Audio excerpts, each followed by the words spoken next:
konsep Al-Quran dalam menyikapi hoax. Kepadanya majelis mempersilahkan. Selanjutnya bersiap-siap peserta dengan nomor tampil 05.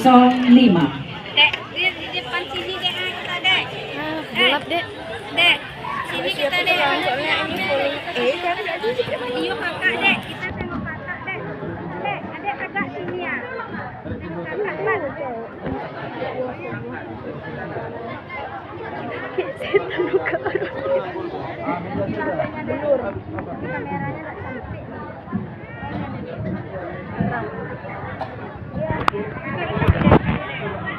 Ini nak, ya. Tutup bayangan-bayangan gitu ya. Ya. Pak Jon.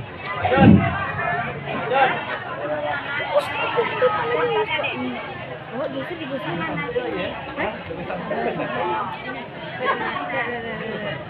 Bismillahirrahmanirrahim. Assalamualaikum warahmatullahi wabarakatuh. Waalaikumsalam warahmatullahi wabarakatuh. Alhamdulillahi wa kafa. Assalatu wassalamu ala rasulihil mustafa wa ala alihi ahli sidqi wal wafa, amma ba'du. Majelis hakim yang terhormat, enci-enci, tuan-tuan dan puan-puan yang diberi rahmat. Saat ini kita sedang berada dalam pesatnya era digitalisasi, kemajuan teknologi informasi dan komunikasi begitu cepat.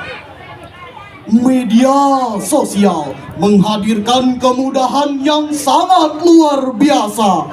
Hanya dengan bermodalkan smartphone dan paket data, kita dapat menjelajahi dunia. Segala informasi dengan mudah kita terima. Kerabat jauh seakan ada di depan mata, hingga aplikasi saham tanpa batas semakin menggila. Namun di sisi lain, memproduksi dan penyebaran hoax tidak dapat ditunda. Maraknya penyebaran berita bohong di jejaring media sosial merupakan sikap dan perbuatan yang tercela dan dapat memberikan dampak yang serius dalam kehidupan umat beragama, bermasyarakat, dan berbangsa. Inilah hadirin dampak dari perkembangan yang tidak terelakkan. Namun, bila tidak diimbangi dengan etika berkomunikasi, maka bisa merusak tatanan hidup manusia. Bagaimana penggunaan media sosial yang seharusnya hadirin? Sebagai jawabannya, izinkan kami menyampaikan syarahan Al-Quran dengan judul Konsep Al-Quran dalam menyikapi hoax. Syarahan ini berlandaskan Al-Quran surat Al-Hujurat ayat 6 yang berbunyi, A'udzubillahi minasyaitonirrajim. Bismillahirrahmanirrahim.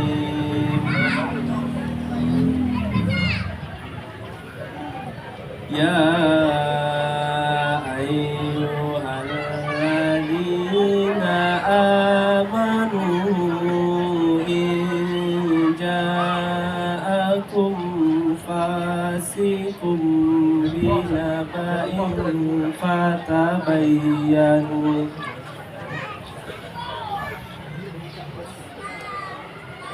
Fatabayyanu أن تصيبوا قوما بجهالة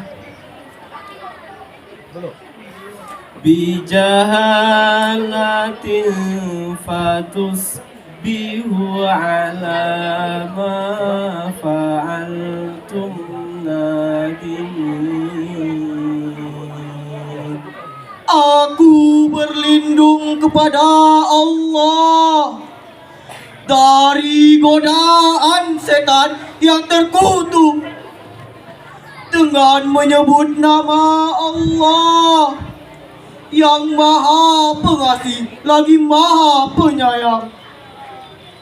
Wahai orang-orang yang beriman, jika seseorang yang fasik datang kepadamu membawa suatu berita, maka telitilah kebenarannya agar kamu tidak mencelakakan suatu kaum karena kebodohan, kecerobohan yang akhirnya kamu menyesali perbuatanmu itu. Saudara-saudaraku, menurut ilmu ma'ani, ayat tersebut merupakan jumlah insya'iyah. Maksudnya mengandung suatu instruksi. Sedangkan asbabun nuzul ayat tersebut yang diriwayatkan oleh Imam At-Tabrani yang wafat pada tahun 360 Hijriah bersumber dari Jabir bin Abdullah, Alqamah bin Najlah, dan Ummu Salamah. Berkenaan dengan kebohongan yang disampaikan oleh Al-Walid bin Utbah kepada utusan Rasulullah Sallallahu Alaihi Wasallam, ketika Rasulullah hampir terprovokasi untuk melakukan tindakan destruksi, maka turunlah teguran Allah.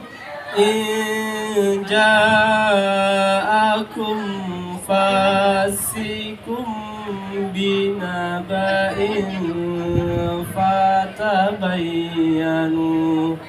Jika seseorang yang fasik datang kepadamu membawa suatu berita, maka bertabayunlah. Tabayun menurut Imam Ali As-Sabuni yang wafat pada tahun 1443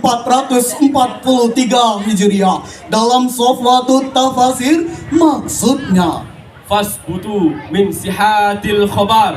carilah kebenaran dari suatu berita. Sedangkan dalam ilmu komunikasi, tabayun adalah melakukan investigation reporting, check and recheck, yakni memilih setiap informasi yang kita terima.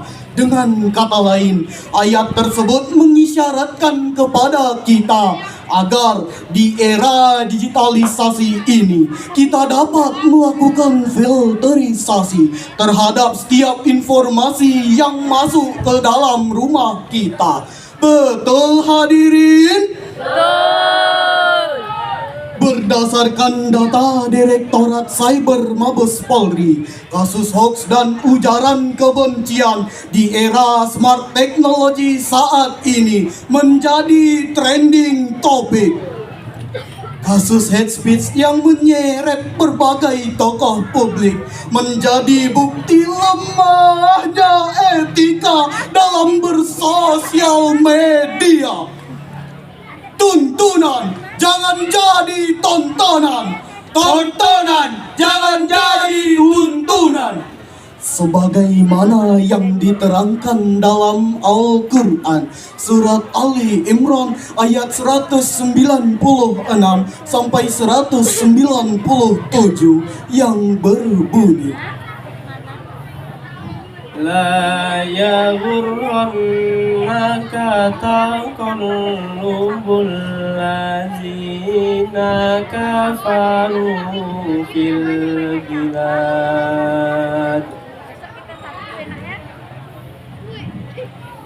Mata'un qalilun summa ma'wahum jahannam Summa ma'wahum jahannamu wa bi'sal mihad. Sadaqallahul azim. Janganlah sekali-kali kamu terperdaya oleh kegiatan orang-orang kafir di seluruh negeri. Itu hanyalah kesenangan sementara. Kemudian tempat kembali mereka ialah neraka Jahannam. Jahannam itu seburuk-buruk tempat tinggal. Maha benar Allah dengan segala firman-Nya. Majelis hakim yang arif lagi bijaksana, hadirin yang berbahagia. Pada ayat tersebut terdapat kalimat yang berbunyi, La yaghurrannak. janganlah sekali-kali kamu tertipu. Secara tekstual, menurut Imam Ali As-Sabuni yang wafat pada tahun 1443 Hijriah, dalam Sofwatut Tafasir menjelaskan bahwa janganlah kamu tertipu wahai pendengar sekalian oleh kebebasan orang-orang kafir di alam buana ini dalam rangka mencari kekayaan, pangkat, dan jabatan. Secara kontekstual, janganlah kamu tertipu wahai pendengar sekalian oleh kebebasan orang-orang kafir dalam segala urusan, baik urusan politik, sosial, budaya, dan aspek-aspek kehidupan. Sebab menurut Rasulullah Sallallahu Alaihi Wasallam, Iza azzamas ummatid dunya nuzi'as minha haibatul Islam. apabila umatku terlalu mengagungkan, tertipu oleh masalah keduniaan, maka akan dicabut darinya kehebatan Islam. Hadirin, sebab kalau iman tidak melekat, takwa tidak jadi azimat penyelamat. Niscaya akan terlena dalam gelimang maksiat, Terperdaya oleh nafsu syahwat, maka Allah mengazab dan melekat di dunia dan di akhirat. Dalam Islam, berita hoax dikenal dengan sebutan hadisul ifki. Jika dahulu berita hoax disebarkan dari mulut ke mulut, sekarang dari ibu jari ke ibu jari. Jika dahulu hoax dari kampung ke kampung, sekarang dari akun ke akun.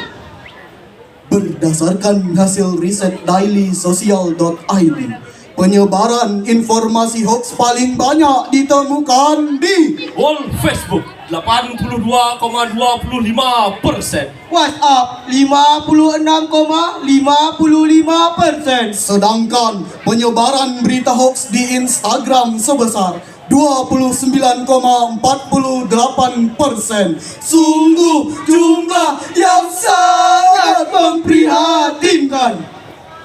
Saudaraku, ayo sebarkan kebenaran, hentikan kebohongan, hentikan berita hoax dan dusta. Haruslah beretika dalam bersosial media. Ayo kawan-kawan, janganlah berdusta, karena semua orang takkan percaya. Jiwa pun sengsara, perasaan terhina, dapat merugikan kita semua, dapat merugikan kita semua. Betul hadirin? Majelis hakim yang kami muliakan, hadirin sebangsa dan setanah air yang kami banggakan. Dari uraian demi uraian tersebut, maka dapat kita tarik kesimpulan bahwa pertama, jadikanlah Al-Quran sebagai pedoman untuk manusia yang bisa memberikan petunjuk dan solusi dalam kehidupan. Kedua, jadilah pengguna media sosial dengan mengacu kepada nilai-nilai moral dan etika.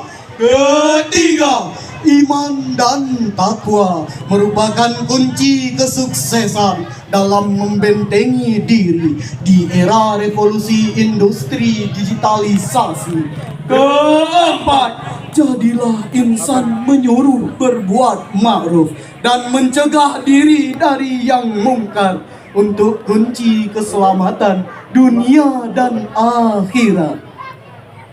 Demikian syarahan kami akhiri. Perkenaan maaf mohon diberi. Buah durian, buah duku. Cukup sekian dan thank you. Akhirul kalam. Assalamu alaikum warahmatullahi wabarakatuh.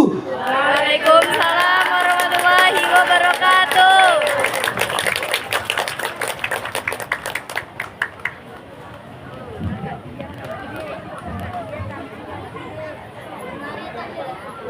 Hadirin yang kami hormati, Dewan Hakim yang mulia. Demikian tadi penampilan dari peserta dengan nomor tampil